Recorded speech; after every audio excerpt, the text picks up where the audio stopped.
alikuja Mheshimiwa Naibu Waziri wa Elimu Mheshimiwa Wanu. Alipokuja tukatembelea VETA, na mimi nilikuwa ni miongoni mwa msafara wake wa Mheshimiwa Naibu Waziri.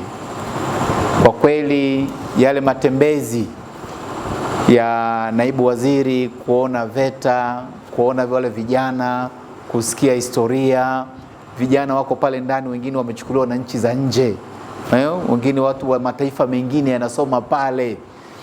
Kwa kweli kile kitendo kiliniuma kuona kuna baadhi ya vijana ambao wanatoka kwenye jimbo langu wanatamani kwenda lakini hawana uwezo.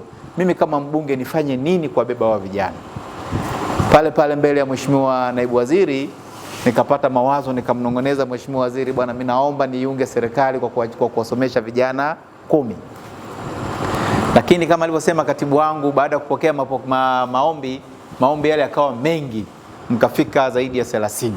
Nikamwambia Mheshimiwa Katibu, kama wamefika 30, naomba wote hao ndio nimepewa na Mungu. Niwaombe sana vijana, tumetumia gharama kubwa sana kuwalipia ada, kuwalipia insurance, mavazi yenu. Leo kuna masuala haya kama mmeona hapa mbele, kuna madaftari, kuna kalamu, kuna mapepa, kuna kila kitu ambacho vyote hivi ni mahitaji ambayo nyie mnapaswa kwenda nayo shuleni. Kwa hiyo niwaombe sana, nyie bado wadogo, nendeni mkasome. Na ndiyo matamanio ya Mheshimiwa Rais.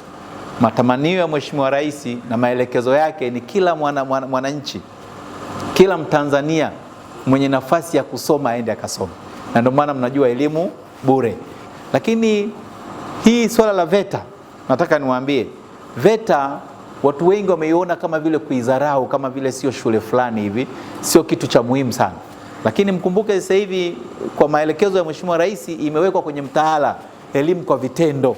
Kwa hiyo nyie mko sahihi, mmekuja sahihi, mmekuja wakati sahihi. Sasa unasomea kazi. Unasomea kazi. Unajua ukienda kule utaenda kuopti kitu gani. Sasa mimi naenda kuchukua useremara, naenda kuchukua ufundi wa magari, naenda kuchukua ufundi wa umeme, naenda kuchukua ufundi wa AC, naenda kufanya nini? Umeelewa? Hii nchi inahitaji wataalamu wakubwa. Umri wenu nyie mpaka mfike kuajiriwa kama mimi au kama katibu, ina maana wale ambao wako kazini watakuwa wameshazeeka, wameshastaafu. Kwa hiyo nyie ni watu muhimu sana kwenye nchi hii. Niwaombe, nendeni mkasome. Mtanifurahisha sana kama nitasikia wale vijana wangu 30 niliowalipia ada, niliowadhamini, niliowafadhili kwa kipindi chote cha masomo kuanzia mwaka wa kwanza mpaka mwaka wa 3.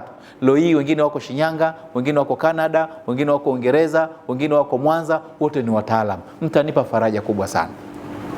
Na kwa kufanya hivyo, mbali na kunipa mimi faraja, mtakuwa mmejiokoa nyie katika maisha yenu na mmewasaidia wazazi wenu. Kwa hiyo niwaombe sana, maisha yanahitaji uvumilivu. Nendeni mkawe watiifu. Kwa sababu mmebi sponsor na mbunge ndo amewasponsor, nendeni mkawe waadilifu. Na Mungu akiwajalia na nyie mchukue watu kama mimi nilivyowachukua na nyie mwasomeshe. Huo ndio umoja. Kuwasomesha mimi sio kama nina hela nyingi sana, hapana. Huu ni upendo. Tutawalipia mpaka nyie mseme sasa kusoma basi. Mimi ni mbunge wenu, niko tayari kufanya. Wito wangu kwa Watanzania wenzangu, nilichokifanya mimi wakafanya wengine wote kama mimi, kuchukua package ya watu 30 kwenye majimbo yao, kwenye mikoa yao, mimi naamini tutakuwa tumewasaidia sana Watanzania wenzangu. Niwaombe sana mpokee msaada huu, lakini muende mkaonyeshe matunda na nidhamu kubwa sana. Kwa majina naitwa Deborah Abilinko, ni mmoja wapo wanafunzi ambao wamechaguliwa kusoma katika chuo cha VETA kusomeshwa na mbunge. Ninashukuru sana Mheshimiwa mbunge pamoja na diwani pamoja na rais wetu Dr. Samia Suluhu Hassan.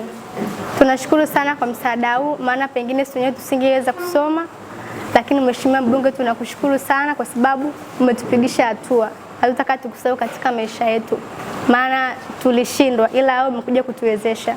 Tunaamini unavyotusomesha tutafanya vizuri, tutaenda kuwa watu wakubwa, tutaenda kukuwakilisha kwa tunapoenda kusoma. Na vijana wenzangu, tumuunge mkono Mheshimiwa mbunge kwa kwenda kusoma kwa bidii. Tusijihusishe na chochote shuleni, tukasome ili tuweze kumpa moyo aweze kuwatafuta na vijana wengine baada ya sisi kusoma. Naitwa George Richard Mweta, ni mmoja wapo wa miongoni waliopata fursa ya Mheshimiwa Mbunge ya kwenda kusoma katika chuo cha VETA Moshi, Kilimanjaro. Mimi kama kijana napenda sana kumshukuru Mheshimiwa Mbunge na serikali ya Rais Mama Samia Suluhu Hassan. Tunapenda kutoa sana shukrani zetu za dhati kwa kuweza kupata fursa hii. Tunaahidi ya kwamba hatutamwangusha, sisi kama vijana hatutamwangusha, tutajitahidi, tutaonesha jitihada na juhudi za hali ya juu sana. Kwa hiyo hatutakuangusha mheshimiwa.